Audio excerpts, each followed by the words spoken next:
I am so curious about your poop. Oh, what do you want to know about my poop? I think I have a feeling that you have wonderful poos. Do you really want to know? Yes, I really want to know. How often should you be going? We have this textbook definition that it's, 3 or more bowel movements a week is normal, but it's a very arbitrary number. It should absolutely be a daily thing. It's eliminating dead blood cells. It's eliminating bacteria, toxins, etc., undigested food particles. That stuff is not supposed to be gumming up your colon and just sitting there. Let's talk probiotics because they are everywhere. Everybody seems to be on one. So as the gut expert, Dr. Robynne, do you need to take a probiotic?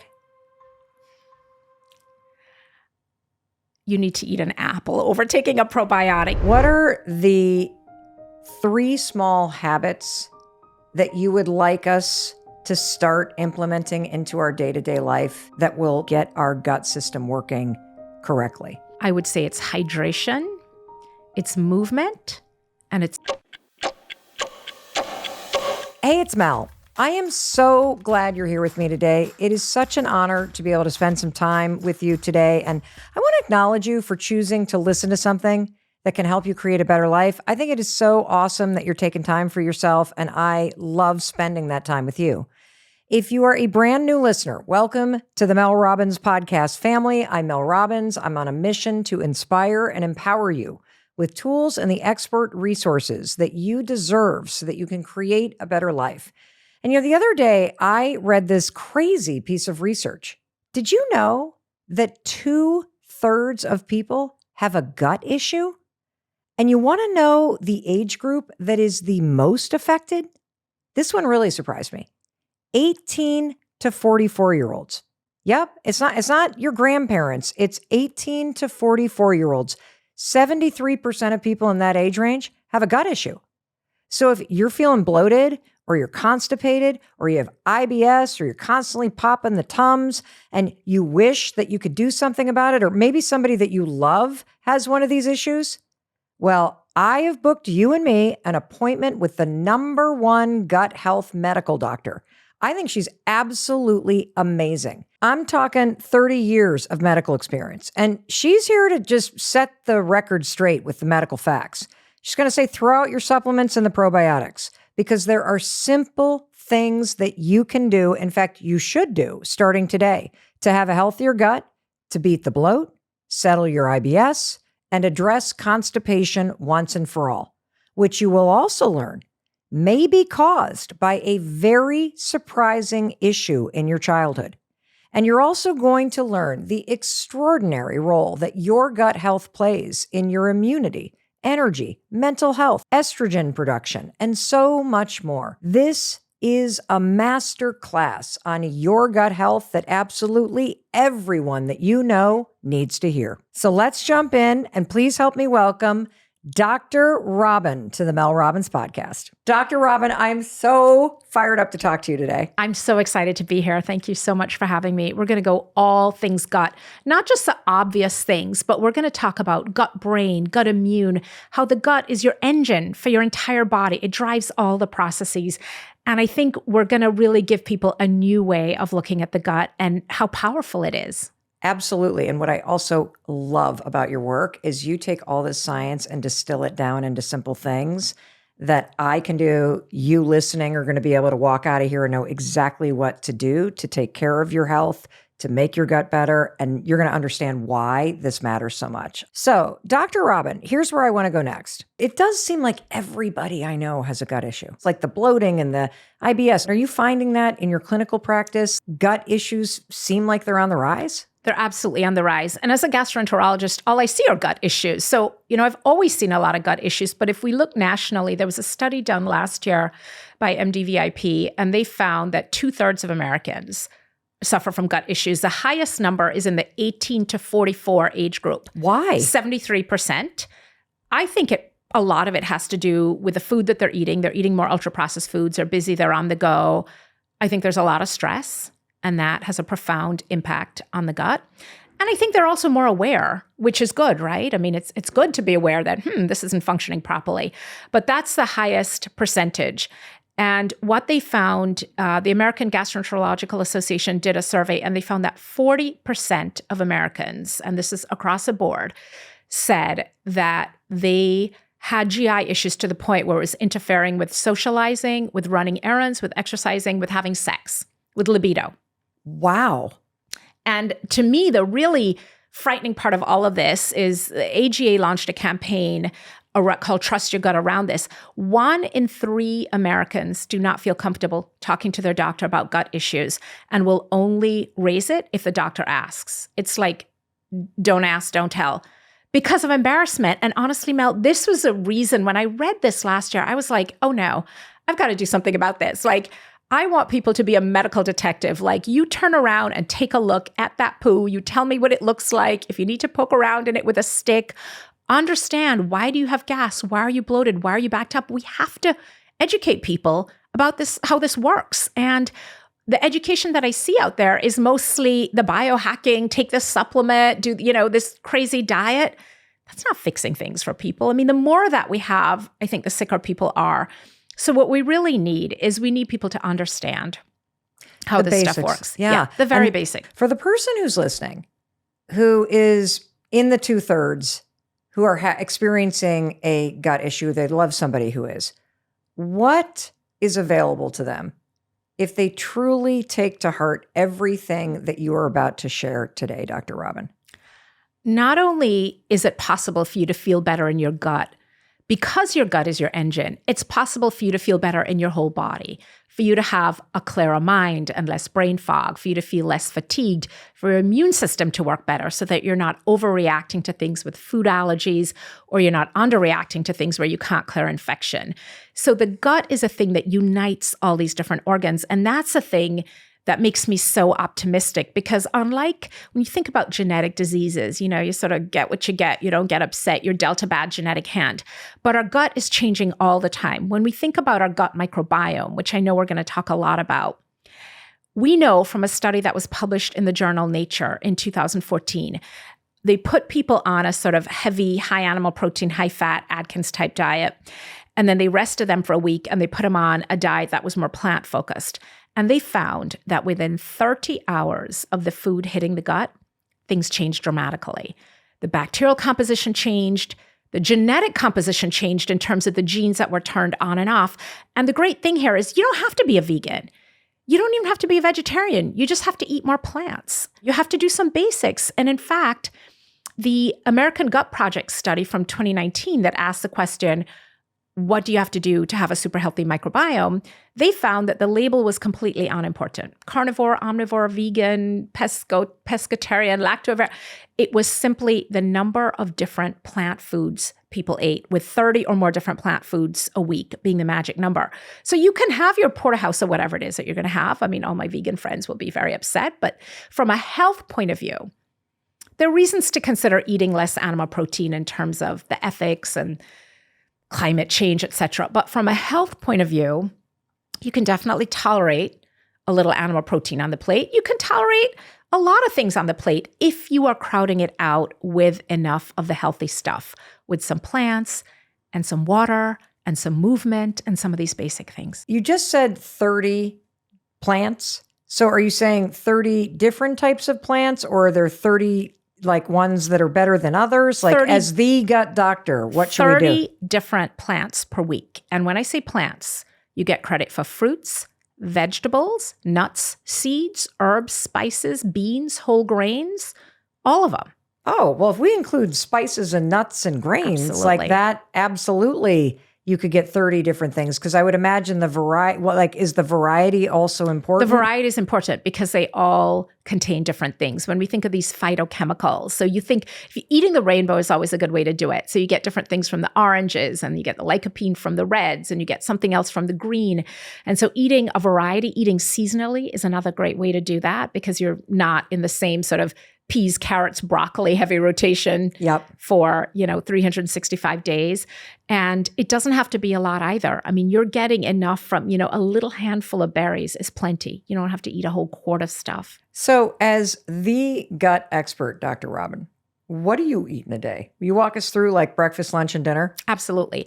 I like to start off with a green smoothie in the morning. Collards, kale, spinach, celery, parsley, mint, A little bit of fruit, usually green apple, lots of lemon. I like to use unsweetened coconut water for the base. So when I drink that, it's like a liquid salad in the morning. I mean, I feel so good when I have that. So I usually have that in the morning. If I'm still hungry, I'll usually have something highish protein, maybe a little bit of smoked salmon, some eggs, or maybe a sweet potato and kale hash. I love that too. And then what do you do for lunch? Lunch is usually soup. Soup? Big soup person. Yeah, Okay. soup. And there are a bunch that I make. My husband makes really good soup too. So it's usually split peas or lentil. Sometimes it's just a broth. I do a really basic soup that's leeks, onion, garlic, and scallion sauteed. And then I just blend it up with some broth. Delicious. Sometimes a little curry powder, depending on how I'm feeling. But that's all the good stringy, high inulin fiber that's really good for your gut microbes. So some kind of soup. Sometimes it's a heartier soup. And then dinner is usually protein, starch, veg plus salad. My husband's mostly vegan, not all the time. Special occasions, he might eat some meat. So he's usually not doing the animal. He's almost never doing the animal protein. He's usually doing lentils, brown rice, sauteed collards, and salad. And I'll have all of that, but I may have a little piece of fish or some broiled shrimp or something. But it's lots of legumes. It's lots of beans and greens, basically. And then some whole grains. Love brown rice. Eat it probably most days. Love squash, sweet potato, yams, yucca, all of that stuff. No wonder you're glowing. This sounds absolutely amazing. So do you need to take a probiotic? You need to eat an apple over taking a probiotic. Yeah, Really? this idea, and I will say for the record, there is dark chocolate happening every day for me. Oh, thank God. Tons of fruit and lots of dark chocolate. Okay. And I have been known to eat a bag of Doritos on a road trip. It Got has it. happened. Okay, well, I knew I liked you. But let's talk probiotics Yeah. because they are everywhere. Everybody seems to be on one. And as the gut doctor, what's your opinion about it? My opinion on probiotics is like multivitamins.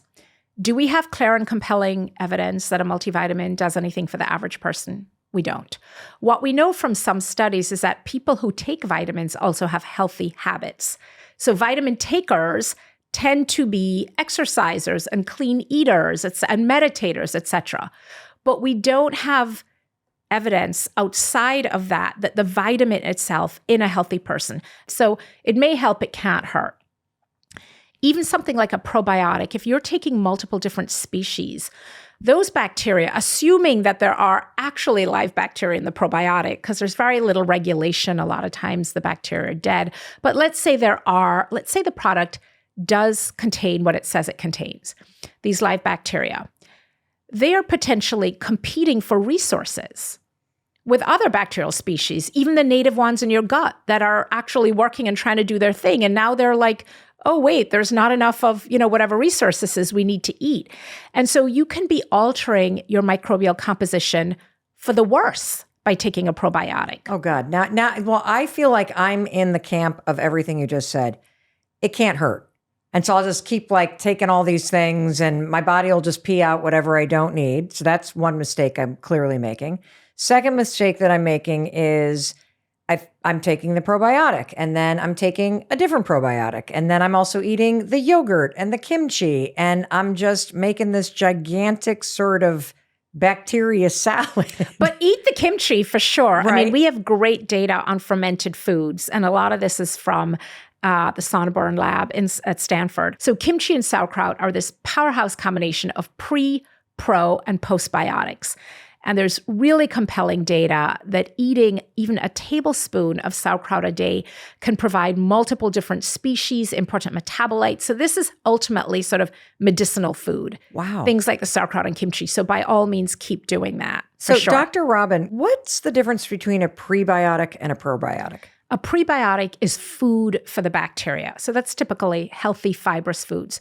Probiotics refer to the actual bacteria themselves, not just the one you're taking as a supplement, but the ones in your gut. So probiotics are bacteria and prebiotics are the food that bacteria eat. Got it. And I want to try to bring in a visual. So if you've ever made bread and you have that sort of, you're starting it, you've got the yeast and you then feed the yeast with the flour and it starts to bubble. the prebiotic thing is sort of like feeding the yeast. And now it's Absolutely. like, oh, so I'm really hungry and now I'm getting Exactly. going. Okay, got it. And the probiotics, the actual other forms of bacteria that you need. Correct. Got it. For prebiotic, which are the foods to feed the bacteria, think high fiber and think stringy fiber like asparagus and celery, and also things like oats, dandelion greens. These are all great foods, fibrous foods to feed your bacteria. For probiotic foods, think about fermented. They also contain prebiotic with the fiber, but think about fermented foods because those are producing bacteria during the fermentation process. And I do want to say, it's not that a probiotic is a total waste of time. In my practice, where I treat really sick patients with Crohn's and ulcerative colitis, there are probiotics on the market that have the FDA label as a medicinal food. This is a medical food for the treatment of inflammatory bowel disease, etc. They're products that have over 100 different scientific studies behind them showing that they work for these particular conditions. But that's different, right? That's like the B12 for the Crohn's patient. That's not the average person. The data that the average person gets a lot of health benefit, or really any health benefit, from taking a probiotic is a little murkier. And my concern is always that people are going to say, oh, I don't need to change my diet or really pay attention to that because I'm taking the probiotic. I mean, you're actually eating the kimchi and doing all the other stuff, which is fantastic. And I'm popping the probiotic. And I think you're probably okay, but you don't need it. But I do want to caution people, if you're taking these high dose probiotics, are you potentially using up resources that your native bacteria that need these resources? And remember, how would you know? Like, would you be bloated even though you're taking a probiotic? Like, how would you know that it's backfiring? You really don't. You really don't. There's not a test we can do for that. But what I want people to remember is that when you take a probiotic product, those bacteria may be living half an hour, typically under an hour. In order to get meaningful colonization and repopulation of the gut, you have to feed them. And so the food is ultimately more important, because the truth is, it's not that you don't have any healthy bacteria in your gut. The population is low. How do you population may be low. Say you've taken a lot of antibiotics or you've had a crummy diet. How do you manipulate the microbiome and get those healthy species to grow? By feeding them, not by bringing in more species that are basically going to hang around 20 minutes and then you're going to poop them out. So it's really this whole idea of repopulation and recolonization. And we do that by feeding what's already there. And that has been shown, and that's the American Gut Project study with the 30 different plants. When they ask the question, what is the most effective way, what is the most important thing to do to have a healthy microbiome? And this is a study done in over 10,000 people, 40 different countries. So really meaningful data. And the most effective thing was to get 30 different sources of plant-based foods in your diet once a week. Yes, throughout the week. Wow. So it's still really diet. If you look at an apple that's grown organically, and even better, biodynamically. What's biodynamically? Biodynamically is when you have the animals fertilizing the soil. So you have from a local farm. Exactly, local farm. I love it. Yes, gotcha. That is okay. Exactly, local, because it's going to be more nutrient and microbe rich because it's not traveled 3,000 miles on a plane and barely alive when it gets to you. In order to keep the thing. So an apple, you can get millions of microbes from eating an apple grown locally. So, Dr. Robynne, I'm just imagining that the person listening is sitting here next to me, and we have come to you because we feel bloated, or we're struggling with IBS or constipation or whatever. And so it is just kind of a classic gut issue. What are the 3 small habits that you would like us to start implementing into our day-to-day life that are the best things that we could do that will build a healthy, beautiful kind of gut microbiome and get our gut system working correctly?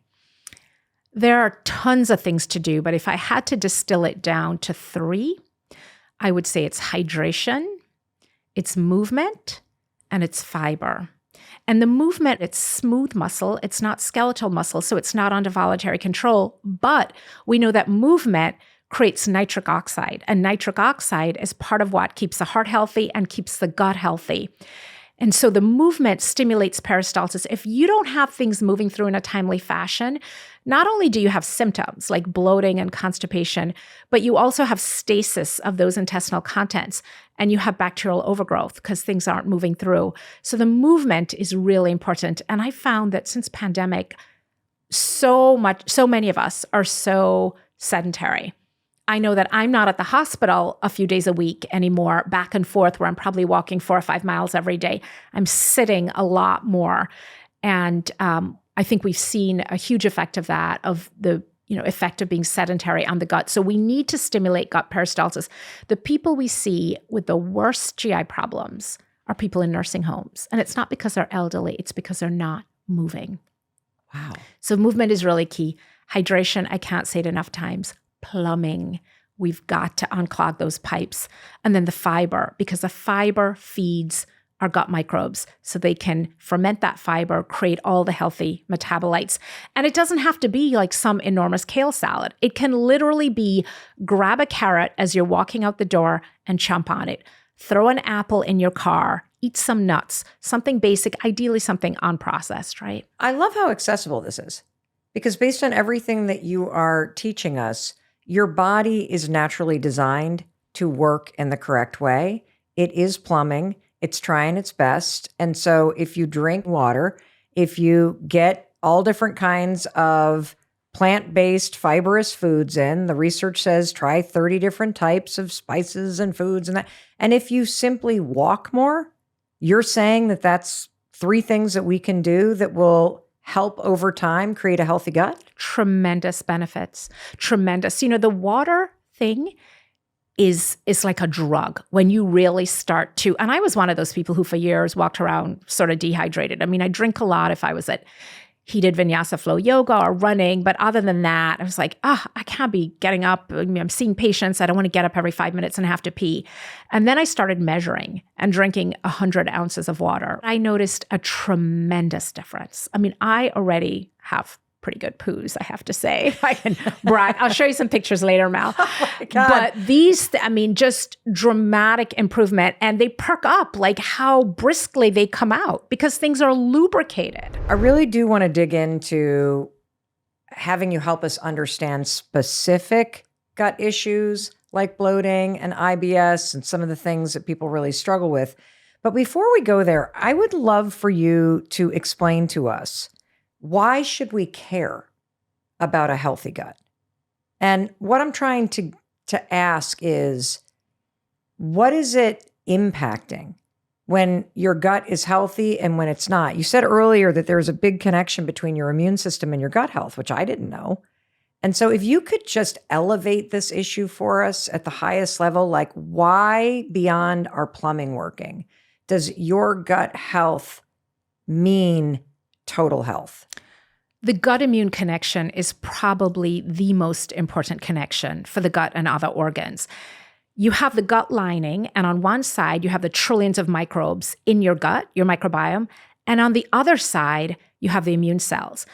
And that gut lining is only 1 cell thick. It's a razor blade separating your gut microbiome from the immune processes. And it's a hand in glove relationship. They're working together. Literally, the microbes are like the lookouts and they're like, oh, something problematic coming along. They trigger the immune system. In some cases, they actually kick on the lining of the gut. They push on it to trigger the immune processes. It's a physical interaction sometimes. But they signal the immune cells on the other side to say, oh, whoa, something big. Here comes Ebola or SARS-CoV-2. You guys need to get ready. Mount an immune response. Start making antibodies. T cells mobilize. Let me just make sure I'm understanding why this matters. Because based on what you're consuming through your mouth that gets processed through this 30-foot tube, your gut is extracting intelligence that mobilizes other parts of your body to help you outside of this tube? Yeah, absolutely. Your gut microbiome directs your immune system. It does? It literally trains it. This is why we see there's a fascinating theory called the hygiene hypothesis. And it was developed by David Strawn. He was an epidemiologist in Britain in the 1950s. He did a study of over 17,000 children from birth to adulthood, so over a long period of time, to figure out why they were seeing these high rates of autoimmune diseases in England and sort of post-industrial London. And he found that kids who were exposed to more germs, who were living in large households where cousins and siblings were always sneezing and coughing on them, they were immunized because their immune system had been trained at an early age how to differentiate between friend and foe, and whether to mount an immune response or not, how high an immune response. Kids who were super clean, who were never sick, they had higher rates of autoimmune disease later on. And Mel, if we look at a map of the world today, we still see the effects of the hygiene hypothesis. We still see high rates of autoimmune disease in countries where there are higher levels of sanitation. There's more washing, there's more chlorination, there are more chemicals, there are fewer microbes compared to less developed countries where people have close contact with animals, they have close contact to the soil, they're growing their own food. So the immune system needs exposure to microbes early on in order to train it, so it can set it at just the right level. What we're seeing now in more developed countries like the United States is we're seeing an overactive immune system, which is manifest as autoimmune disease, 1 in 4 Americans. Many people have multiple. Or allergies, food allergies. Everybody's got an allergy. Why? Why do we have a food allergy? Because of an overreactive immune system. And why do we have an overreactive immune system? Because of what's going on in our gut. There is a very direct correlation. Let me see if I can explain this to myself. So you're basically saying that when your gut is out of whack and it's getting all kinds of mixed signals, because if your microbiomes and the gut health isn't intact, it's actually not able to either break things down or read what's coming in correctly. Mm-hmm. And then that means it is not able to signal in an efficient and effective way to your immune system that either we got to go into battle or everything is okay. And so because our guts are out of whack, we're not getting the hydration, we're not moving, we're not taking care of ourselves and eating the fibrous foods, this is causing our immune systems to go haywire. Absolutely. And this is so fascinating. And I actually read somewhere, I don't know if this is true, that 80% of people that, at least in the United States, that have an autoimmune disorder are women. Yes. Why does this impact women so much? And Gabor Mate talks about this and other folks. We think it may have something to do with the effect of the female hormones, estrogen, progesterone, et cetera, and the interaction with the gut. And also because some of these genetic predisposers for autoimmune disease are sex-linked. They're tied to the X chromosome. So a couple different reasons. I also worry about the personal care products, the cosmetics, the other things that women tend to use more of that are getting absorbed into the body, and how those might be affecting women. Because, you think about it, you put makeup on at 10 o'clock in the morning. At 10 o'clock at night, it's like, where's the makeup? It's all gone. Where's it gone? It's got absorbed into our body. And again, I'm not saying that makeup causes autoimmune disease, let's be clear, but we put a lot of things on our skin. And after our GI tract, our skin is our next biggest digestive organ. Our skin literally digests the things we're putting on it. And so we have to also think, what are we putting on our hair, our skin, et cetera, that could be getting absorbed into our body that could potentially be triggering an immune response. So that's just one of several theories. And like most diseases, like cancer, like dementia, it's not one cause. Right. It's multiple different factors. But is there research, or do you see in your clinical practice, if you are doing these interventions that anybody can do, drink more water, move your body, eat more like fibrous foods in your diet, when you can start to get your microbiome and your gut health and your plumbing working as it should, do you see an impact on an autoimmune disorder? Most of what I do in my practice now is helping people with complex autoimmune disorders like Crohn's and ulcerative colitis get off immune suppressing drugs. And do you know how we do it, Mel? No. We do it with diet and lifestyle. And if you had told me 27 years ago when I finished my GI fellowship that I would be treating complex autoimmune diseases with food, I would have laughed at you. And I would have said, haha, that's hocus pocus, craziness. But now when I think about it, I think about my colleagues saying to me, does that stuff really work? And I'm like, are you asking me, as a fellow gastroenterologist, if what you put into your gut affects what's going on in your gut. And you're asking me, is that how it works? I mean, of course that's how it works. What we put into our gut profoundly impacts what's going on in our gut. And what's going on in our gut profoundly impacts what's going on in the rest of the body.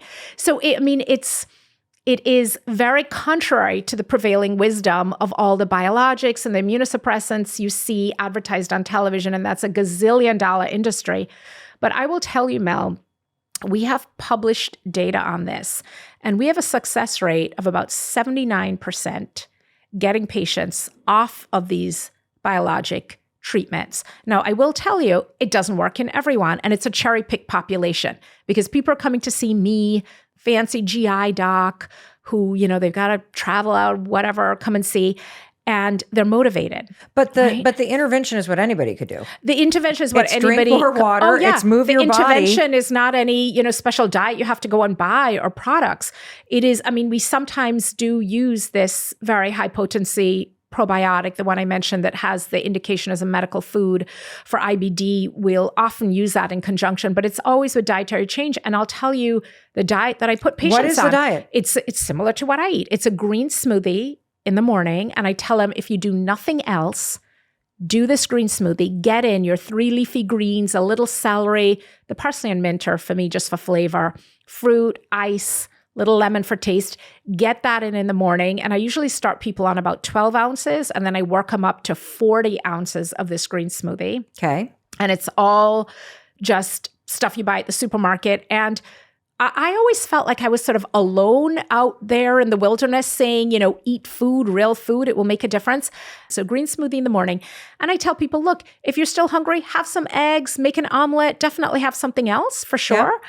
And then for lunch, it's usually something based around plants. So I'll encourage my patients, I'll say, get a salad. That's usually easy for people to get. Sure. And if you want some animal protein, go for it. But make sure it's a big salad, and ideally put some chickpeas in there, some hummus on the side. So lots of plants. Okay. And then for dinner, if you are an animal protein eater, your protein, your starch, your 2 veg plus salad. And that's it. There's the formula. It's sort of sensible eating.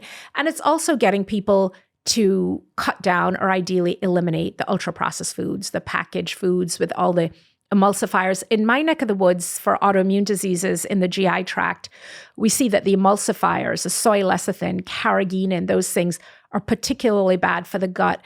And we think it's not so much a microbiome, but it's a gut lining, that they compromise the gut lining in some way. What are some other parts of your overall health that are driven by gut health that might surprise someone to know?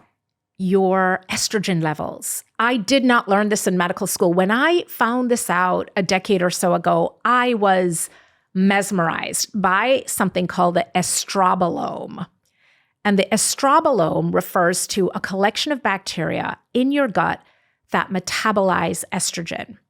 So when the estrogen is made primarily in the ovaries and a little bit in the adrenal glands, and it travels through the bloodstream to all the different parts of the body that have estrogen receptors. And that's not just the uterus, that's also heart tissue, different parts of our brain, et cetera, that have estrogen receptors.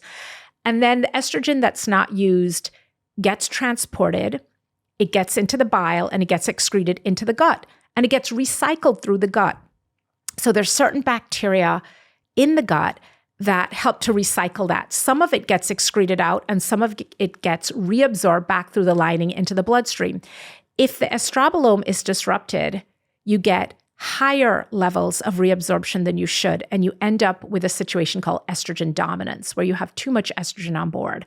And that is associated with a lot of conditions, with fibroids, with endometriosis, with a lot of the menopausal symptoms we think of. And again, this isn't the only reason for sure, right? But this is, most people don't realize that the gut plays a huge role in estrogen metabolism. So if you've been taking antibiotics nonstop for, whatever they may have been prescribed for. Decades? Exactly. Not, I had a strep throat, I took antibiotics, but somebody put you on antibiotics for your skin, told you have a chronic inflammatory condition, maybe rosacea, take these antibiotics. Or because you're getting frequent urinary tract infections, take the antibiotics every time you have sex. And, that could add up depending on who you are. So many of the patients I see, and so many women in particular, are put on these suppressive antibiotics, not to treat an actual infection, but to treat inflammation or to prevent an infection. And that ends up being ruinous to your gut bacteria, and that ends up affecting your estrogen metabolism and throwing your estrogen levels off balance. So I really, particularly for my menopausal woman, and particularly because I'm menopausal myself, really take a gut-centric approach to that, to really look at, you've got to have a healthy gut if you want to go through menopause successfully. And there've been some really interesting articles. Dr. Neil Bernard at the Physicians Committee for Responsible Medicine, and they're very much a plant-based organization. They published a study that looked at a plant-based diet for vasomotor symptoms in menopause, for hot flashes. Way more effective than hormone replacement. Wow. And the thing that I find in my patient population is it doesn't have to be a completely plant-based diet. Now, Neil and his colleagues, who are wonderful people, would tell you that it should be. But, we live in the real world, and not everybody's going to become a vegan to control their hot flashes. But just eating more plants and eating a plant-based dinner, having your last meal before you go to bed be primarily plants, can help dramatically. If I want to induce a hot flash, I don't have them anymore.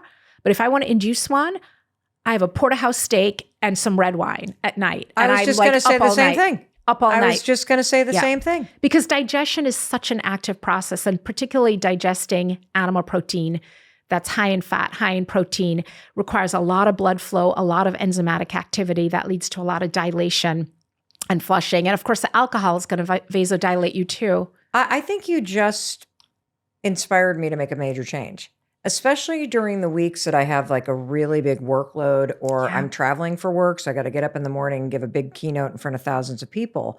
I always think, oh, I should have a steak tonight. I should have a piece of fish tonight. I should have a big protein thing to like carry me through. And what I'm gathering from you is I would be way better off if I heavy loaded on the leafy greens and the vegetables and a lot of water at night, because it would allow my gut to just flush itself. Rest and digest. Yes. Yeah. And think about, the protein can be sating and it can carry you through, but think about having a high protein breakfast the day before.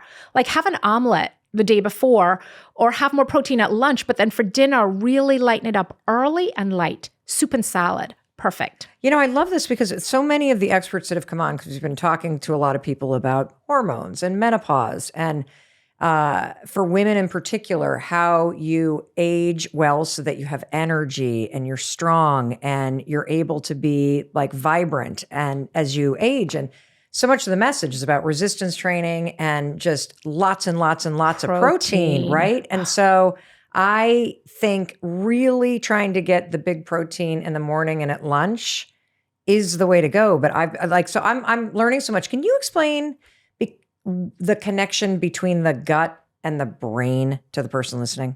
The gut-brain connection is another fascinating one. I think gut immune and gut-brain right now. We have a whole separate nervous system in our gut called the enteric nervous system. And it's many, many millions of nerve cells. In fact, we have about 7 times the number of nerve cells in our gut that we have in our spinal cord. Not as much as we have in our central nervous system, clearly, but the gut is a very innervated organ. Lots of nerve cells. Okay, gotcha. It also communicates directly with the brain via the vagus nerve, the 10th cranial nerve, messages going back and forth. The gut also is where most of the neurotransmitters are produced. Serotonin, the feel-good hormone, dopamine, several others. Most of them are produced in the gut. They're co-manufactured by bacteria. I think that is a surprise to most people because you hear the word serotonin and you think brain. Yeah. But you're here to tell us, Dr. Robynne, no. Your gut health is critical because the serotonin that you need, most of it is manufactured in a healthy gut. In a healthy gut. So what we see is that with a disrupted gut, we see abnormalities in mood, in cognition, in memory. And conversely, because it's bidirectional, it's gut affecting brain and brain affecting gut, we see the brain influence on gut motility, enzyme secretion, and absorption of nutrients. So you've got to have it in balance. And it's not either or. It's not either you take an SSRI or you eat healthily. It's both. But the idea that you can, and particularly for young people, the idea that you can take a young person who's struggling with mental health issues and they can be, eating Cheetos and cheeseburgers while you're medicating them and you're not paying attention to what they're eating is magical thinking. We have to pay attention to that for brain health also. Is there a scientific link between like depression and anxiety and gut health? There are. And like a lot of these conditions, it's multifactorial. But I'll give you just a basic example. There's a bacteria called Campylobacter jejuni, which is a common cause of foodborne illnesses. And sometimes people will get it with a traveler's diarrhea when they're out of town or something. In mice, if you inject a large inoculum of Campylobacter jejuni, you induce anxiety in mice. What's a human correlate for that? Post-infectious irritable bowel syndrome, which is what we refer to when somebody has a change in bowel habits that's happening after an infection. Often after an infection like Campylobacter jejuni. Post-infectious irritable bowel syndrome doesn't just affect your bowel habits, where now the bowel habits are irregular, maybe they're looser, they're more frequent. It also frequently involves changes in mood. People will say they're more anxious. I went to the Caribbean, I got traveler's diarrhea, I was in Mexico, I got Montezuma's revenge, and I came back and my bowel habits haven't been the same, but I also find I'm more anxious. My mood seems to have changed. And we think a lot of that is mediated through the change in the microbiome. Wow. Let's talk about IBS, because I have a number of friends and family members that are struggling with it. So what should somebody do if they think they have IBS? What would you say, these are the steps I would take before you go running for some sort of drug? Number one is you have to figure out what is causing it. And I like to think in terms of general categories. So is it something mechanical? If you're a woman, when was your last ultrasound? Do you have a big fibroid? Could there be endometriosis? Do you have an anteverted uterus or a prolapsed bladder or something that's pressing on it? So what is the anatomical, mechanical thing going on that could be causing symptoms? Okay. Medicine cabinet is a big one. And it's not just prescription drugs, but it's also over-the-counter and supplements. So you need to look at the side effects. And what am I looking for? All of them. You're looking for things that have GI side effects: nausea, vomiting, diarrhea, constipation. And Isn't that every medication at this point? It's a lot, but I'll tell you, when they list side effects, they list the most common ones first. It's like ingredients at a food label, right? Okay. So the most common ingredient is listed at the top. And by common, you mean this is the side effect we see the most. Exactly. Okay. Yes. So if you see nausea, vomiting, abdominal pain, constipation, diarrhea in the top 5, and you are having some of those symptoms, that's something that's worth checking out. And again, not advocating that you take a drug holiday on your own, but talk to the prescriber. And here's the thing, your psychiatrist might be prescribing a drug for you for anxiety, and the drug may be helping your anxiety, but it may be causing a whole different problem in the GI tract. I have to remind people that just because something is helpful doesn't mean it's a good idea. And I tell people all the time, if you're tired and I gave you some cocaine, it would pep you right up. But does that mean cocaine is a good idea for treating fatigue? So in my practice, I spend so much time trying to undo sort of medical misadventure, I like to call it, where a very well-meaning physician prescribes something for his or her neck of the woods, a kidney problem, a psychiatric problem, a lung problem, and it's going great for that problem, but it's messing up my organ now. So we're very siloed in medicine. The nephrologist is the kidneys, and the pulmonologist is the lungs, and everybody's just sort of focused on their thing. And because the medicine cabinet is such a problem in the GI tract, and as you said, Mel, but don't all these drugs have GI side effects? Many of them do, because you ingest them.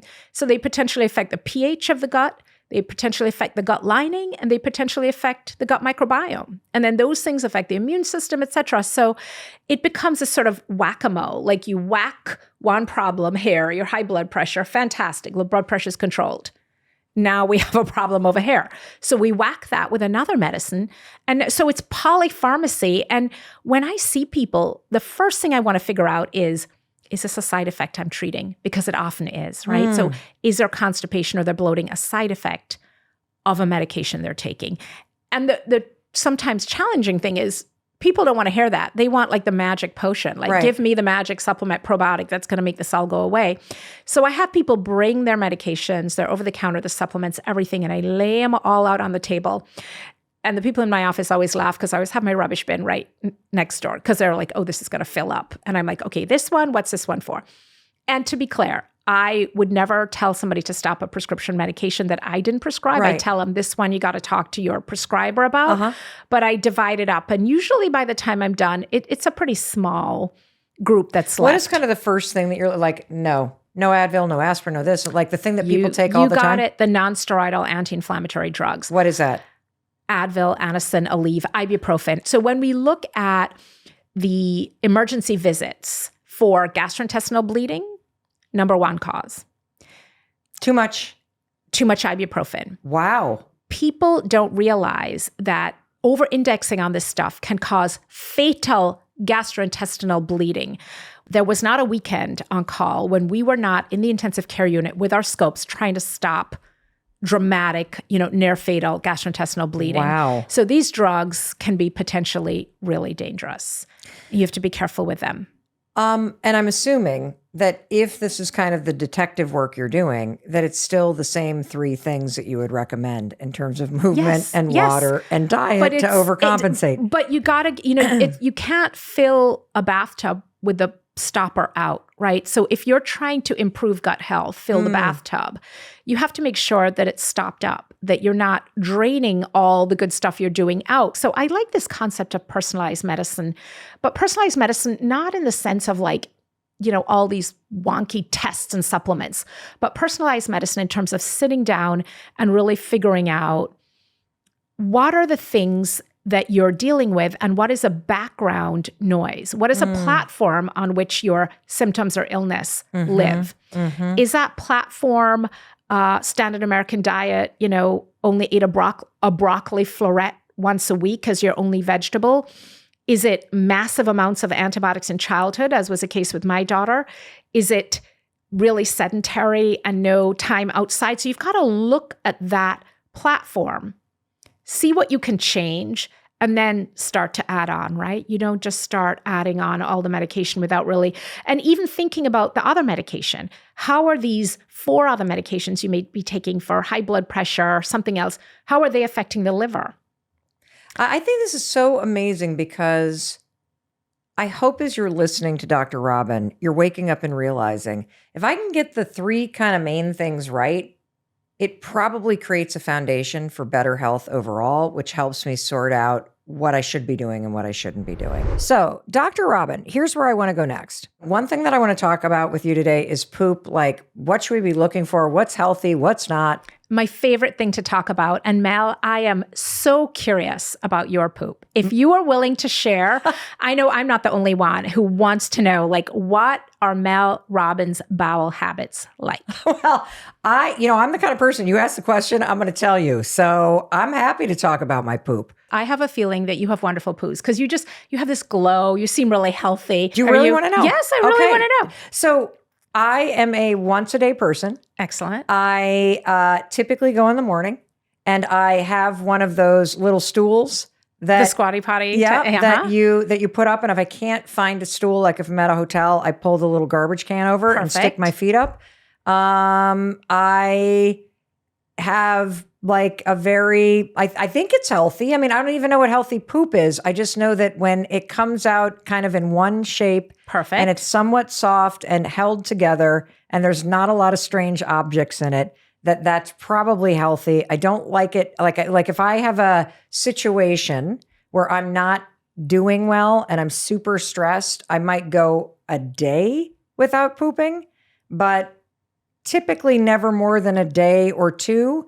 And then when that happens, it looks like milk duds. And I know I'm in trouble and I'm not healthy. How am I doing, Doc? Stool nirvana, baby. Is that what you got it?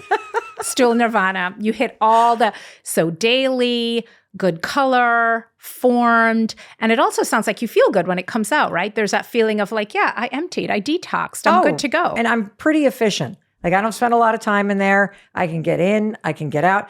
But that does beg the question, how often should you be going? How often do you eat? Do you eat every day? Of course. At least once a day? Yes. You should be eliminating once a day. So this idea, we have this textbook definition that it's, 3 or more bowel movements a week is normal. But if you're going under 3, you're constipated. It's a very arbitrary number. And when we think about constipation, we're usually thinking about things like consistency. Is a stool hard or is it soft? How much is coming out? But it should absolutely be a daily thing because that's what it is. It's elimination. It's eliminating dead blood cells, it's eliminating bacteria, toxins, etc., undigested food particles. That stuff is not supposed to be gumming up your colon and just sitting there, right? Everybody that does not go number 2 once a day just leaned in and thought, oh gosh, well, what do I do? So if you're somebody that is not going once a day, that doesn't have kind of a satisfying experience with this or kind of reliable, what are the first couple steps that you want somebody to do? I think the first thing, again, is recognizing that this should be daily. Now, that being said, if you skip a day here and there, your traveling schedule is a little bit different, that's nothing to worry about. But how can we help people go every day? So I want people to consider a couple things.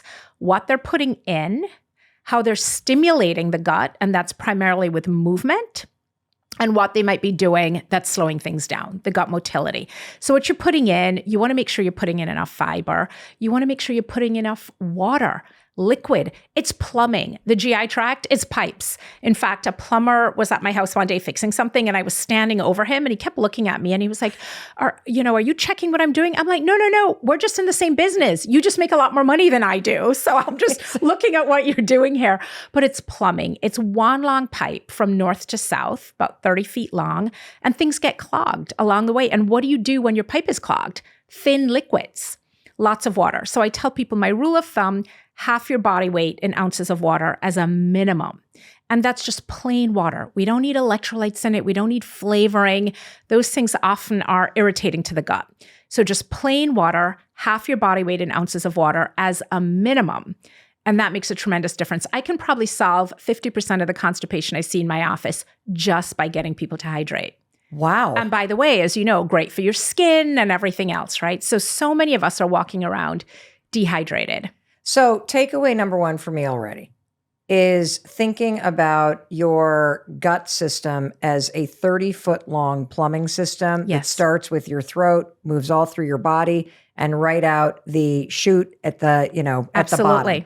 And that half of your body weight is what you should be hydrating with, just plain water every day. And as a medical doctor specializing in this, 50% of constipation issues can be solved by simply hydrating correctly? I mean, it's a generalization, but 50% of the people I see in my office who are bloated and constipated and, things are sluggish, when I get them to really start hydrating, things perk right up. I also want to point out that the female plumbing system is very different from the male plumbing system. Oh, how? And that's because of 3 main reasons. So if you have had a colonoscopy, if you're 45 or over, you should have had a colonoscopy. And you may have been told, particularly if you're a woman, that you have either a redundant colon or a tortuous colon or a twisted colon. And the reason that's more common in women is because of anatomical differences. So number 1, we have a longer digestive tract. Our colons on average are about 3 to 5 inches longer. Why? Well, first of all, it may not seem like a lot. It seems like 3 a to lot 5 to me. inches. 3 and to it 5 is a inches. lot. Like if you think 5 inches, that's like from your rear end to your belly button. Exactly. Basically. It is a lot. And that extra length creates more looping and twisting. And so things are more likely to get stuck. And that's one of the main reasons women tend to be so much more bloated and constipated. The reason why is to allow for more fluid absorption during pregnancy. So fluid, the colon does 2 things. It gets the products of digestion from north to south. Well, it does more than 2 things, but 2 big things. And then it also reabsorbs water from the inside, from the stool, through the lining of the colon into the bloodstream. So the reason that women have a slightly longer colon is so that when we are pregnant, we can reabsorb more water through the colon to maintain the amniotic fluid. Let me just see if I can extract that so that those of us without your amazing medical knowledge and degrees understand this. Because I think that's fascinating. So did you just say that one of the things that your colon is doing is when the waste is moving through your colon, The colon is actually removing water Yes. and moisture from the waste matter and recycling that water through your body so that as a woman, you can make the amniotic fluid, you can do other things that are part of the reproductive cycle? 100%. And so if you were to go up into a colonoscopy as somebody is having a bowel movement, which I don't recommend, we like to have the colon cleaned out when we're doing that. What you would see is that when the stool hits the top of the colon, it's liquid. What? It's liquid and it's green. It's bilious fluid. And as it moves through the 5 to 7 feet of colon at the end, the fluid gets reabsorbed so that what comes out at the end is a beautiful Mel Robbins stool nirvana, chocolatey brown, gorgeous. We need to make some t-shirts for you that say, I have great poops. Oh my God. Like I don't know if I want people looking in the toilet and going, that looks like Mel Robbins right there. Mel Robbins smiling right special. back at you. Yes. So at the end, you get this chocolatey brown thing. So how do you turn liquid green at the top of the colon to solid brown at the bottom? The colon reabsorbs the fluid and all the bacteria that are primarily in the colon. You have bacteria throughout your whole GI tract, but they're concentrated at the bottom. The bacteria get dumped in, the dead bacteria, and the dead red blood cells, and that turns it brown. And so that process happens in the colon. The absorption of nutrients, the vitamin A, D, E, and K, the iron, all that stuff gets absorbed upstream in your small intestine. So the function of the colon, transport the products, reabsorb water, ferment the products of digestion with all the gut bacteria so that you end up with a chocolatey brown stool. This is fascinating. So the longer colon is just reason number one. Reason number two, why we're more bloated and constipated, is that we have a deeper, wider pelvis. The female pelvis is called a gynecoid pelvis, and the male pelvis is an android pelvis. What that means is that our colon falls deeper down into the pelvis where it has to compete for space. What else is in the pelvis? Your uterus, your fallopian tubes, your ovaries, your bladder. That's a lot of hardware. In men, they just have a prostate gland that's about the size of a walnut. So there's much more room. If you look at two skeletons side by side, male and female, you can tell the pelvis is like wings and the male is straight. And again, what's the reason? Childbearing, so that we can accommodate a whole human being down there. So that's reason number two. So these are both sort of anatomical reasons, right? Longer colon, deeper, wider pelvis. Reason number three, we have lower testosterone levels. Okay, well, what does that mean? Testosterone does a lot of things. And again, it's not that we don't have any, but we have less. And one of the things testosterone does is it makes the muscles in the body kind of stronger, more rigid. Mm-hmm. So men have a tighter abdominal wall because they have more testosterone. So even a man with a big bear belly, he'll complain about having a bear belly, but he won't complain about being bloated because underneath his bear belly is a nice tight Spanx. And we've got a stretched out Spanx because of the lower testosterone levels. So these three things really conspire to bloat and constipate us. And if you look at the medical literature, you'll see all these articles about why colonoscopy is harder in women. It takes longer. We require more sedation. And that's true, but it's not because we have a lower pain threshold. It's because we have all these anatomical things that, are there for a reason. They're not a design flaw, but they also conspire to make us more backed up. Can we talk a little bit about constipation? Oh, I love talking about constipation. Why do you love talking about constipation? Constipation is so satisfying because there's so many different things that cause it. And often people are dealing with 2 or 3 things. And when people feel better, it's like, they're so happy. And the other reason I love treating constipation, sorry to interrupt, is because bloating is constipation's fellow traveler. And so when people are constipated, they're almost always bloated because they're just plugged. And so when you relieve the constipation, you de-bloat them. And they're thrilled. And the other thing is a lot of people who are bloated don't even realize they're constipated. You can have a bowel movement every single day and still be constipated. You can have 2 bowel movements a day and be constipated if you are having something called incomplete evacuation, tenesmus. And tenesmus is like the new insomnia. So think about it. When we think about insomnia, we think, okay, I have trouble falling asleep. But most people who have insomnia don't have trouble falling asleep. They go to sleep fine, but they wake up and they can't go back to sleep. I mean, I know that's my issue. I go right to sleep and then I pop awake and I start ruminating and I can't go back to sleep. Well, constipation, tenesmus is kind of like that. It's not that you're not going. You're having a bowel movement, but it's incomplete. And you can tell that your colon isn't empty. You've got that like, that kind of feeling like, I still got something on the launch pad. Yeah. And often it's a schmeary wipe. Because when you wipe and there's still a lot of stool on it, that's because there's stool still in the rectum that hasn't come out. So you don't have that good clean wipe where it's like, oh, look, nothing on the toilet paper. That's part of stool nirvana is a clean wipe. So you said that there were lots of different causes and lots of different things you can do. So can you walk us through the things that cause constipation that might surprise people? It's very similar to the irritable bowel syndrome, to the IBS classification. So mechanical. Do you have a voluptuous venous colon? Do you have fibroids? Have you had surgery and you have scar tissue? Do you have a prolapsed bladder or rectum? So what's going on mechanically? Medicine cabinet, I think I beat that horse to death. And then hormones. Do you have potentially undiagnosed hypothyroidism?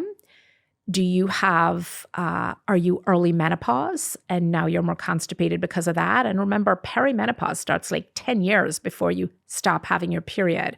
So could it be a hormonal problem? Could it be a physiological motility problem? And the motility is very tied to the composition of the gut bacteria. So believe it or not, antibiotics that you took 10 years ago and affected your microbiome can now be causing your gut to slow down or go too fast and not function properly. I have somebody that I love that is chronically constipated and like will go 4 or 5 days. And that is consistently what their experience is. And what do you think the reasons are? Have you done any sleuthing? I have. And it's a very healthy person, exercises all the time, has a very clean diet, does not take not a lot of medication, young. And I personally think it is an issue with the muscles and not like somehow training yourself to clench when you should be releasing. It's a huge category, and I'm so glad you brought it up because I had overlooked that when we were talking about it. So can you describe what this means? Because I think for people that also have that you're shy about pooping it's around shy people. Bowel. The medical terms are things like anismus, and some of these are pelvic floor issues. And I know you've had pelvic floor people on, but it is tightening when you should be releasing. And what we're talking about here now isn't really a pelvic floor issue. It is a muscular issue, and it's exactly what you said. Shy bowel, the technical term is parcopresis. It's also called psychogenic fecal retention, and it's classified as a psychiatric problem, but there's some really important physiological things that make me think it's misclassified as a psychiatric problem. So could somebody have constipation and you actually have shy bowel? Like 100%. You get in there and you're so constipated and you're like, why can't I get like so common. And then as you're like stressing and tensing, you're actually in this almost like traumatic response to pooping because you're so stressed about being constipated? Is this like a thing? It's the immediate stress, but more so it is what happened before. So people who tend to hold their poo in, so you have to have a bowel movement, but you're in the subway and there's not a good bathroom, or you don't have time. You're at the airport and you're worried that your flight's going to board without you, or you're at school and the bathroom's gross and there's space between the door and people can see and hear and smell and, there's noise associated with it. It's one of the most important things for bowel hygiene is to not have stalls. Because even people, like I am the least shy about bowel movements, but I mean, I don't want to have a bowel movement in public, but I don't care. I'll be in the stall talking to you. That's not really normal. Most people do not want to be in a bathroom with 4 stalls, having a bowel movement, talking to somebody on the other side of the door. They're like, no, they want privacy. Having a bathroom where you have a toilet and a door that closes and not stalls, hugely helpful for good bowel habits because a lot of people will be comfortable going to the bathroom in that setting. So you have these 2 muscles. You have the internal sphincter, which is under involuntary control. Meaning it's going all the time. It's pushing clenched matter. tight. It's clenched tight to prevent leakage. Yep. And then you have the external sphincter, which is under voluntary control. And that's the one that you open or close depending on whether you're trying to push a stool in or out. Now, when the rectum fills with stool, the internal sphincter relaxes to let the stool out. And that's when your external sphincter is supposed to push it out. But if you decide, oh, this isn't, I don't like the look of this bathroom, I'm Right. at a train station, I'm going to wait. You're clenching when you should be releasing, and that completely confuses the sphincters. So you can train yourself to hold it in and not realize you're doing that? 100%. So that creates something called reverse peristalsis, where the stool is going back up in the wrong direction instead of coming out. And so if you do that often enough, and often this happens in children, it's more common in girls. We tend to be a little bit more fastidious about where we use a bathroom. If you do that often enough, it means that when you actually want to have a bowel movement, you can't because the sphincter is confused. Like the internal sphincter relaxes, but now the external sphincter is clenching. My best advice for people is if you have tried everything for your constipation, you did the fiber and the water and this and that, and you exercise and you do all these things and nothing is working, consider some of these mind-body practices, whether it's cognitive behavioral therapy or it's internal biofeedback, which is a kind of physical therapy. Find a biofeedback practitioner. It could make a huge difference. And the keys for me, one clue is on the rectal exam. I'll say, oh yeah, this person definitely has anismus. And another clue is when somebody says, I've done all of these things, and not only is it not working, it's making me more bloated because the sphincter at the very bottom is tight. And so all the fiber and the water and everything is all backed up right at the back door, but the door won't open. So what is the difference? How do you know if you're bloated versus you're just gaining weight? Yeah, that's a really challenging and sometimes uncomfortable conversation to have with people, but a really useful way to know is to take a tape measure and measure right around your waist, generally just around your belly button, in the morning and at night, every day for about a week. If there is a lot of variation in that number, that's likely bloat because bloating ebbs and flows, and it's usually gas, but it can also be liquid and solid.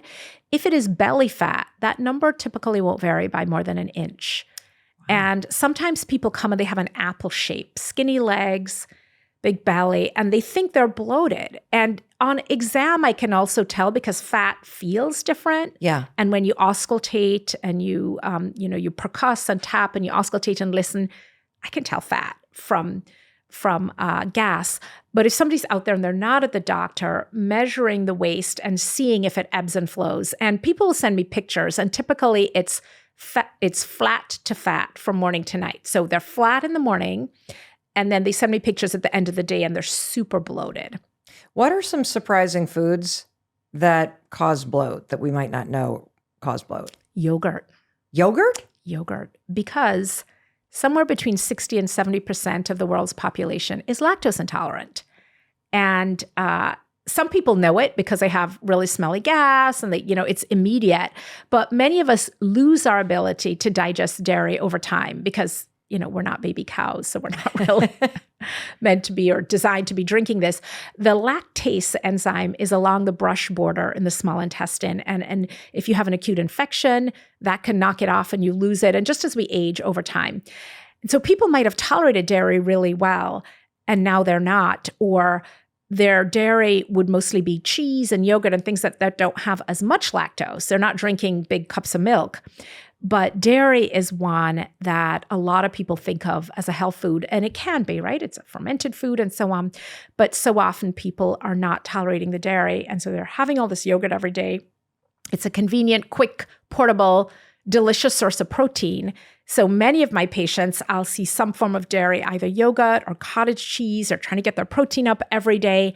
And we get rid of that, things improve a lot. So that's something and not for everyone, but for a lot of people, it's dairy. Are there some surprising everyday non-food things that can cause you to be bloated? Yes, there are. One of the things to remember with bloating, we think about the GI tract and elimination and stool and liquid and gas, but it's also our lymphatic system. And our lymphatic system is like a fluid that bathes our cells, and it has to drain. And exercise is what stimulates lymphatic flow. So if you're sitting for a long time, and you may notice it just if you're sitting for a long time, your feet swell. Yeah. Oh, why do your feet swell? I don't know. Because the venous flow, the veins are occluded because you're sitting and there's pressure on the veins, and the lymphatics don't move as much.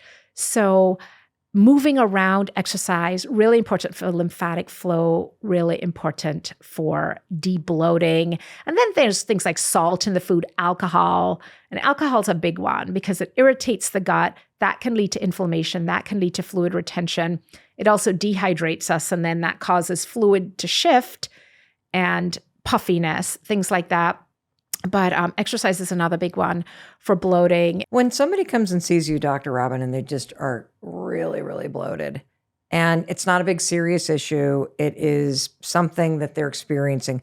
Is there like kind of like a step-by-step protocol that you're like, do this, and you should be feeling relief in a matter of days? I love putting people on a liquid diet for a couple of days and using some magnesium citrate. Now, I want to say with the magnesium citrate in the liquid, the bottle, you got to make sure there's no kidney disease and other things going on. But let's say this is a typical healthy person. They went on vacation. They oversported themselves, in the words of my mother-in-law. They ate a little too much. They drank a little too much. Most of us come back from vacation feeling a little constipated. Why is that? It's because we've just been like, woohoo! It's because we've been woohoo. And also if we've crossed time zones, that we often feel jet lag in our gut. It slows down. And also because our GI tract is a creature of habit. So, now you're in a strange bathroom somewhere. And so our bowels get a little shy when we're traveling. So my favorite thing in that situation is to put them on 2 days of a clear liquid diet, which could be broth and tea and green juice as opposed to a smoothie. And do that for a couple of days and a little bit of liquid magnesium citrate at night. Not too much. We don't want to blast things. Like a teaspoon? No. The typical bottle of magnesium citrate is about a soda bottle. So maybe a quarter of that. A quarter of it? A quarter of that. So like a cup of the liquid magnesium citrate. Make sure if you haven't taken that you know where the bathroom is, because magnesium citrate for some people, it will work overnight. And for some people, it could work like right in now. A couple hours. Yeah. So I like that because, again, the stimulant laxatives that have senna, things like that, those are really hard on the colon. Colon can become dependent. Some of them have an impact on the microbiome that isn't great. But the liquid diet, that is a great way to sort of reset, to decompress. Most of the time when your colon is uncomfortable, stop eating liquids. It works great. And you see with animals in the wild, when they're sick, they stop eating. You won't see a dog who picked up a parasite chowing down on their food. In fact, that's often how we know they're sick. Like in addition to the fact that we're looking at their stool, they're not eating. So that is still really helpful, what we call NPO, nothing per orum, nothing by mouth. And it doesn't have to be that extreme, but going to liquids and eating less to allow whatever it is to come out. And that could be true even for something that's infectious. If you have a mild case of infectious diarrhea, a foodborne illness, and your GI tract is trying to expel that, and you're having diarrhea and you're vomiting and it's trying to eliminate it, don't go adding a whole bunch of food on top of that, right? And make it harder. If your GI tract wants to empty, let it empty. Get it all out and then start again. So that's my favorite thing, is just to do a little mini cleanse. How does stress impact our gut? Stress has a huge impact on our GI tract. So we talked about the gut-brain connection and the neurotransmitters, et cetera, but stress triggers our sympathetic nervous system, and that's our fight or flight. A parasympathetic nervous system is our chill out, rest, and digest. So if you think about having to, get away from the tiger that's chasing you, you need the blood flow to go to your brain and the large muscles in your body, your quadriceps, your hamstrings, so that you can run and get away from danger. Digestion itself is a very active process. It takes a lot of enzymatic activity, a lot of blood flow. So when you are stressed, all the resources are diverted away from your GI tract. And so stress can really impact digestion negatively because it will affect not just the way the digestive enzymes are secreted. It can decrease acid secretion. It can decrease other digestive enzyme secretion. But we know stress can also increase the population of unhealthy microbes. There was a famous experiment that was done in college students, and it found that during finals, certain more pathogenic bacteria could increase 1,000-fold in an hour. Just start multiplying and multiplying and multiplying. And you think about when college students are stressed, they're not sleeping, they're not eating well, they're over-caffeinated, and now their microbiome is out of whack. So stress has a really profound impact. The question comes up a lot, Mel, with people who have irritable bowel syndrome, particularly folks where there hasn't been one or two more specific causes found. And they want to know, well, is stress causing this? What I find in the GI tract is stress isn't usually the entire reason, but it can be a really major contributing factor. What are symptoms that indicate that there may be something more serious going on with your gut, Dr. Robynne? Red flags in the GI tract are really important, and those would include things like blood in the stool, weight loss, vomiting, abdominal pain, not like a little discomfort, but, like ooh, that really hurt. Those are the things. Unrelenting nausea. Those are the things that I would say get thee to a gastroenterologist and quickly for those things. Dr. Robynne, you have this 10-day plan for a better gut, and you call it the Gut Bliss Method. Will you walk us through it? The Gut Bliss Method consists of removing, replacing, and restoring. So the first part is to remove foods, practices, medications that are potentially harmful to your diet. So that would be things like ultra-processed foods, alcohol, nonsteroidal anti-inflammatory drugs, and excessive antibiotics. And for practices, it may be something as simple as not taking enough time to have a bowel movement. So removing those things. And the idea behind that is kind of like the bathtub. If you're going to fill the bathtub, you got to make sure the stopper is in. You don't want to be trying to fill a bathtub with a stopper out because you're eating foods, taking medications that are still causing a problem. So that's remove. Replace is trying to add in those extra healthy bacteria, not through a probiotic primarily, but through exposure to nature, through fermented foods that we talked about, the powerhouse combination of pre, pro, and postbiotics, and those sorts of really healthy, high fiber and fermented foods to replace the gut bacteria. And then the restore is how do you restore overall health? And a lot of that focuses on mind-body practices, on getting outside, on getting quiet, reducing stress, and of course, hydration is a big part of it. So it's simple. It's stuff that anybody can do. It's not expensive. I mean, you need access to some good food and you need to actually eat it.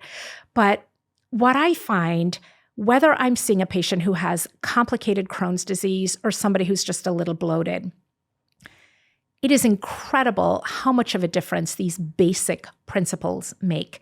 And I came up with them over, it's been a couple of decades of practice. And not to say that some of the fancier things don't play a role also, right? But what I find the majority of the time, it's really getting people to pay attention to these foundational things that they can do. These are not things that require a gastroenterologist. I mean, you may need to go to the gastroenterologist for the evaluation for sure, particularly if you have alarm symptoms. But these are things that anybody can build into their everyday routine. And I know that it doesn't sound super sexy. Well, where's the fancy, magical food and supplement? But believe me when I tell you, Mel, I have done thousands of colonoscopies, seen thousands of patients in the 30 plus years since I graduated from medical school. And these are the things that make a difference. And the beautiful thing is you can see a difference quickly. You may not be able to reverse your autoimmune disease quickly if that's part of the goal, but in terms of that tangible return on investment that your gut is going to give you when you sit down and you have that stool nirvana for the first time and you're like, damn, is this what it's supposed to feel like? Like I just detoxed in the most profound way. I freaking love you. I feel so smart, and I literally want to go to the bathroom so now smart. and just enjoy having a poo. I would love, Dr. Robynne, for you to talk directly to the person listening because you have been so generous and have poured into us. There was so much that you taught us, that you equipped us to be able to do. If there was one thing that you really want them to remember, that they walk away and that they implement today, what would that be? Eat more plants. Eat more plants. You don't have to be vegan or vegetarian or any of it, but plant fiber is the most important food for our gut microbiome. It doesn't mean there are not other things that aren't helpful, and it doesn't mean the other stuff you're eating is bad, but we have to feed our microbiome. We have to nourish and nurture it, and we do that with plant fiber. Whether it's just a carrot stick as you're going out the door, or an apple that you throw in your bag, or it's a more complicated, lentil bowl, eat more plants.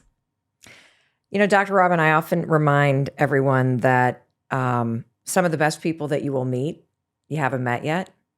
And I just love you. I feel just like love you you too. literally walked into my life and we are going to be lifelong friends. And for the record, you were already super smart before I walked in here. You already knew so much stuff. People need to understand how their body works. We're kind of alienated from our body, and we're really alienated from our gut. We don't even want to look in the toilet.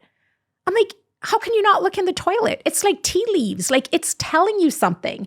This is really important evidence and feedback. Like, you can't just flush it and ignore it. And we do that because we still have this sort of Victorian sensibility about cleanliness and stool, and it's dirty. And so really understanding how this stuff works. And for me, helping people to understand, and this is really the focus of the last book, The Antiviral Gut, that yes, our gut is a digestive organ, and digestion is really important, but our gut is also a defensive organ. Stomach acid isn't just there to digest food. It also kills pathogens. Our gut lining literally protects us from pathogens so that bacteria and viruses can't penetrate and get into our bloodstream and travel to the rest of our body.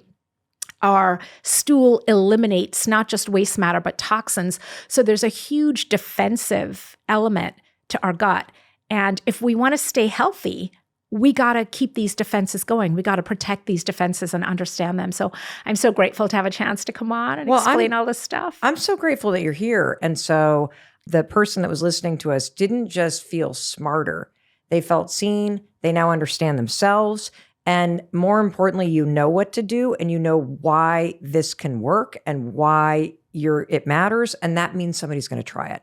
And the simplicity of it is also something that I really love because let's face it, we're all busy. If you can't fit it into your already crazy busy life, you're not doing it. If you can't remember it when you stop listening to the two of us, you're not going to be able to do it. If you can't share it with your friend who has irritable bowel syndrome or your, son or daughter or your husband who has a problem with constipation, if you can't remember what to tell them and why it matters, you're not going to be able to help them. Absolutely. And so I so appreciate spending this time with you. I would sit next to you in a public bathroom in open stalls and chit chat all day. And so thank you. What are your parting words? I want people to remember that when they have these symptoms in the GI tract of bloating and constipation and heartburn, so often these are not illnesses that are just falling out of the sky. This is your gut trying to communicate with you. It is knock, knock.